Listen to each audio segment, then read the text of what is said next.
2021년 8월 20일 오늘 새벽 말씀은 사사기 8장 1절에서 9절까지의 말씀입니다.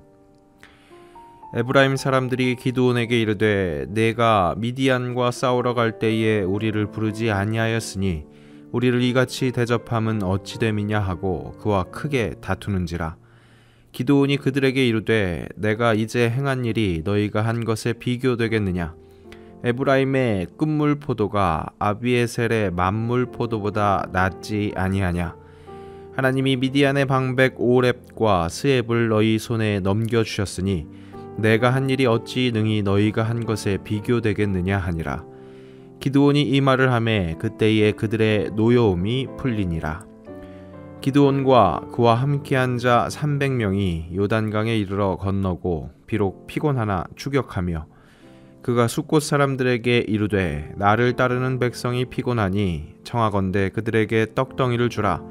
나는 미디안의 왕들인 세바와 살문나의 뒤를 추격하고 있노라 하니 숫곳의 방백들이 이르되 세바와 살문나의 손이 지금 내 손 안에 있다는 거냐. 어찌 우리가 내 군대에게 떡을 주겠느냐 하는지라. 기드온이 이르되 그러면 여호와께서 세바와 살문나를 내 손에 넘겨주신 후에 내가 들가시와 찔레로 너희 살을 찢으리라 하고 거기서 브누엘로 올라가서 그들에게도 그같이 구한즉 브누엘 사람들의 대답도 숫곳 사람들의 대답과 같은지라. 기드온이 또 브누엘 사람들에게 말하여 이르되 내가 평안히 돌아올 때에 이 망대를 헐리라 하니라. 초등학교 6학년 때 담임 선생님이 할아버지 선생님이셨습니다. 지금 생각해보면 그렇게 노령도 아니셨는데 어린아이의 눈으로 볼 땐 정말 할아버지 중에 상할아버지로 보였던 것 같습니다. 더욱 그렇게 느껴질 수밖에 없었던 것이 요즘 말로 하자면 매일 라떼를 이야기해서 대표적 꼰대같이 느껴졌기 때문에 더 할아버지로 보인 것 같습니다. 그 꼰대 라떼 할아버지 담임 선생님이 입에 달고 사신 마치 유행어처럼 매일 하신 말씀이 있었습니다. 바로 눈 깜짝할 사이였습니다. 눈 깜짝할 사이에 세월이 흐른다. 그러니까 세월 허송하지 마라는 훈계였습니다. 지금 와서 생각해보면 초등학교 6학년 초록빛도 아닌 옅은 연두빛 같은 아이들에게 그런 이야기가 그렇게까지 절실하게 필요했을까 싶습니다. 또 그 아이들이 그 얘기를 얼마나 공감할 수 있었을까. 아니나 다를까 어렴풋한 제 기억으로 그 이야기를 들으면서 혹 저 이야기가 아무리 맞는 이야기라고 해도 저렇게까지 매일매일 하실 필요가 있을까라는 생각을 했었던 것 같습니다. 그런데 날이 가면 갈수록 우리 찬양의 가사 한 대목처럼 세월 지나갈수록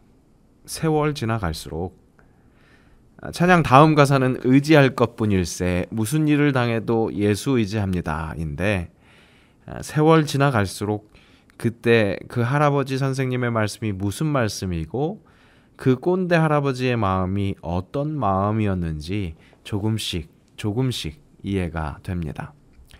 참 맞는 말입니다. 눈 깜짝할 사이입니다. 눈 깜짝할 사이. 분명 대하 드라마와 같이 장대한 서사로 채워지는 인생입니다. 결코 짧지만은 않죠. 하지만 결국 그것은 눈 깜짝할 사이였습니다. 눈 깜짝할 사이에 변해 있습니다.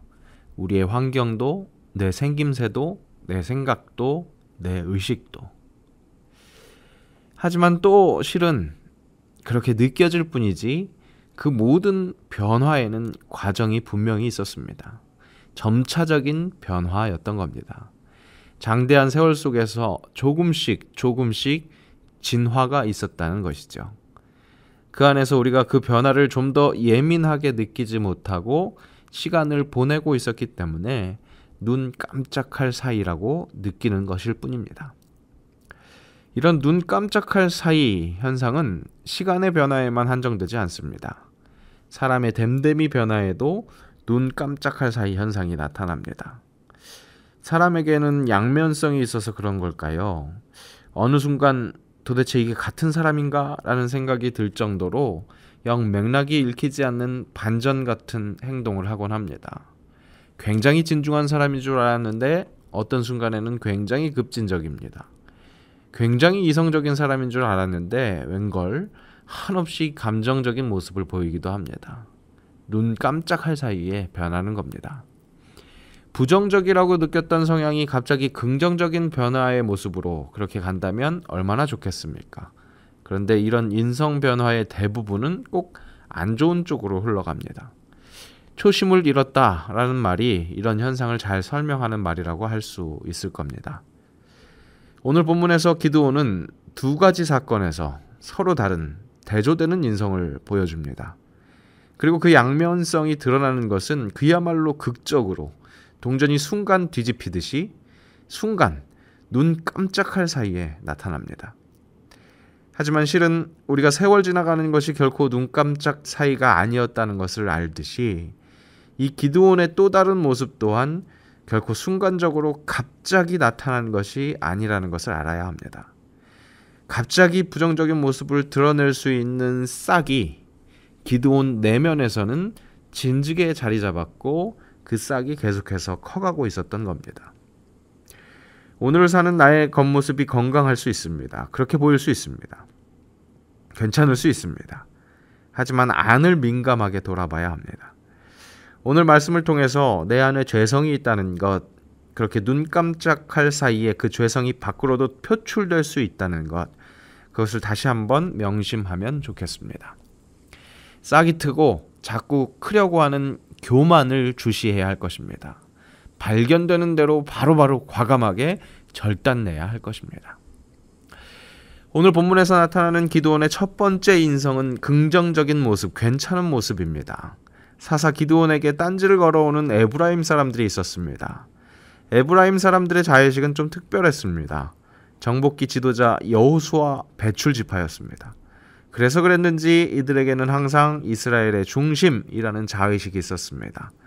실제로 그들이 받은 기업도 가나안의 중심부라면 중심부였고 또 중요한 성소가 있던 베델과 실로가 모두 이 에브라임 접경 지역에 위치해 있었습니다. 이런 이스라엘의 중심 세력인 우리 에브라임을 기드온이 감히 패싱했다고 불평하고 있습니다. 미디안과 싸우러 나갈 때 우리 에브라임을 부르지 않았다고 큰 소리를 내는 겁니다. 그런데 기드온은 그 모든 것에 자세를 바짝 낮추고 겸손이라는 카드를 내어놓습니다. 너희가 한 것에 비교되겠느냐? 에브라임의 끝물 포도가 아비에셀의 만물 포도보다 낫지 아니하냐? 미디안의 두 방백인 오렙과 스앱을 에브라임에 넘기셨음을 언급하면서 이 에브라임을 한없이 높여줍니다. 이렇게 겸손하게 상대방을 높여줌으로 분란을 키우지 않았고 이것은 결국 자신을 사사 기드온으로 더욱 인정받게 하는 그런 효과를 가져왔습니다. 그런데 안타깝게도 눈 깜짝할 사이 3절에서 4절로 넘어가는 순간 초심을 잃은 듯한, 그래서 마치 폭주하는 기관차 같이 선을 넘어 마구 달리는 모습 같은 그런 태도를 보입니다. 4절을 보니까 기드온의 그 소중한 300용사들이 피곤했다고 합니다. 그들의 지금까지의 행보를 보면 충분히 피곤할 만했습니다. 하지만 왜 그런지 용맹이 가라앉지 않는 대장 기드온은 이 용사들로 하여금 미디안의 남은 군사들을 계속 쫓게 합니다. 확실히 무리라는 것이 느껴집니다. 무리를 하면, 좀 오버를 하면 잘 도와주던 주변에서도 잘 도와주지 않는 법입니다. 지나던 숫곳 사람들에게 300용사를 위한 양식을 요청했습니다. 하지만 숫곳 사람들은 이를 거절합니다. 계속해서 미디안의 지배를 받아왔던 숫곳 사람들이었습니다. 그 숫곳 사람들이 이 기드온의 한 번의 승리로 그 탄탄했던 미디안의 지배 구조가 단번에 바뀔 것이다, 그렇게 생각이 들지는 않았을 겁니다. 나중에 미디안이 시퍼렇게 돌아오기라도 한다면 반역을 했다고 철퇴를 맞을 수도 있습니다. 그러니 미디안의 주적 이 기드온의 300용사를 쉽사리 도와줄 수 없는 겁니다. 기드온의 지금 이 추격이 이 하나님의 구원 계획에 순종하는 마음으로 하는 그런 행동이었다면 숫곳의 이 불협조는 저주받을 행동이었을 것입니다. 그런데 기드온의 이번 작전은 하나님의 마음에 순종하는 마음으로 하는 그런 행동이 아니었습니다. 내일 읽게 될 본문에서 확인할 수 있을 텐데 이 무리한 추격은 기드온 개인의 복수심을 불태우면서 행한 그야말로 무리수였습니다. 그러니까 겸손하지 못한 교만한 저주가 남발되는 것을 볼 수 있습니다. 기드온이 하나님께 처음 부름을 받을 때 모습을 기억해 봅시다. 두려움에 너무나 연약한 모습이었습니다. 오늘 용맹이 지나친 모습과 참 대조됩니다. 다른 사람이 되어 있습니다. 이것도 눈 깜짝할 사이의 변화라고도 할 수 있겠습니다. 하지만 그렇게 하나님의 사사로서 쓰임받게 된 것도 과정이 있었습니다. 눈 깜짝할 사이 변한 것 같지만 결국 훈련이 있었고 그 안에 성장이 있었던 겁니다. 그런데 안타깝게도 그 바람직한 성장과 함께 바람직하지 못한 자기의 욕심, 교만이 싹 텄나 봅니다. 그러니까 눈 깜짝할 사이 겸손한 모습에서 교만으로 인한 무리수를 두는 모습으로 변한 것입니다. 우리는 그리스도 예수의 피로 의롭다 칭함을 받고 그 피에 걸맞게 성화되어 가는 과정 중에 있습니다. 시작부터 은혜였고 모든 과정이 은혜입니다. 이 사실을 한순간이라도 잊어버리면 은혜였던 모든 과정이 약이 아니라 독이 됩니다. 그 어떤 성숙, 능숙, 능력도 은혜 안에 겸손히 자리 잡지 못한다면 아무 의미가 없습니다.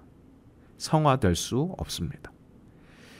겉으로는 잘하고 있는 것 같아도 뒤집힐 수 있는 것이 눈 깜짝할 사이라는 것을 명심하고 오늘도 내 안을 잘 들여다보는 그렇게 깨어있는 그리스도인의 삶을 살아야 할 것입니다. 함께 기도하겠습니다. 겸손하게 하옵소서. 나를 살리신 주님이 섬기러 이 땅에 오신 것처럼 나도 이 땅에서의 삶의 목적이 섬김이 되게 하옵소서. 나를 낮추고 나보다 남을 낮게 여길 때 내가 속한 공동체의 평화가 더욱 확실히 보여지기를 원합니다.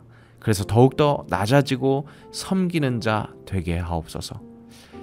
나를 성숙시키시는 하나님의 은혜를 잊지 않게 하셔서 내 삶의 경험으로 인한 교만이 자리 잡지 않으므로 과욕이 드러나지 않도록 항상 주님 지도를 구하고 그 지도에 따라 순종하며 살아가는 주님의 양 되게 하옵소서. 오늘 하루도 철저히 성령의 인도하심을 구하는 순간순간을 살아가게 하옵소서. 예수님의 이름으로 기도합니다. 아멘.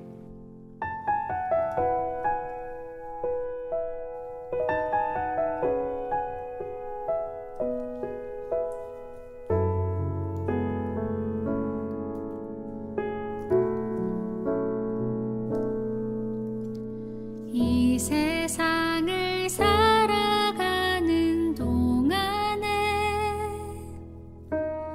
나의 힘을 의지할 수 없어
이 세상을 살아가는 동안에 나의 힘을 의지할 수 없으니 기도